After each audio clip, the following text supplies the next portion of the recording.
Mbrëmja e ndërrimit të motmotëve në Shkup dhe në qytetet e tjera të Maqedonisë ka kaluar përmes organizimeve në sheshet qendrore me muzikë dhe shfaqje argëtuese. Shumë lokale dhe restorante nga ana tjetër kanë qenë të prenotuara, ndërsa një numër i madh kanë parapëlqyer që të festojnë në shtëpi me familjet e tyre. Por konsumimi i alkoolit në këtë natë të harreshme ka bërë që të paktën 82 persona të kërkojnë ndihmë mjekësore në qendrën spitalore në Shkup.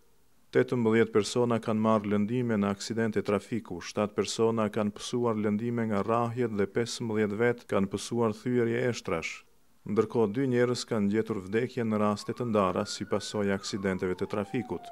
Ndërkohë që shkalla e pesimizmit për përmirësime të gjendjes ekonomike duket se është rritur tek njerëzit, sidomos në këtë periudhë kur janë ngritur çmimet në treg, nuk ka ulje të shkallës së papunësisë dhe marrëdhëniet ndërretnike ishin në pikën e vëllimit gjatë fundit të vitit, cilin e lam pas.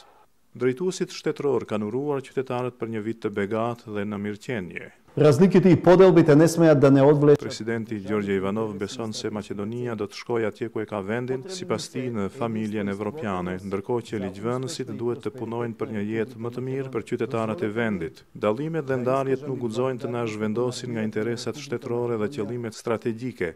Kemi nevojë që Republika e Maqedonisë të jetë e bashkuar, e suksesshme dhe në mirëqenie, ka thënë presidenti Maqedonas Ivanov në një mesazh të vitit të ri. Iako su posledici za ugledot na država. Kryeministri Nikola Gruevski është shprehur se qeveria mbetet e përkushtuar për integrimin e vendit në NATO dhe në Bashkimin Evropian, ndërkohë që ka theksuar kapacitetet për kapërcimin e sfidave dhe krizave të brendshme. Ai bën thirrje opozitës që të rikthejë imazhin e humbur të Maqedonisë duke u kthyer në punimet e parlamentit dhe që të marrë pjesë në zgjedhjet vendore të marsit.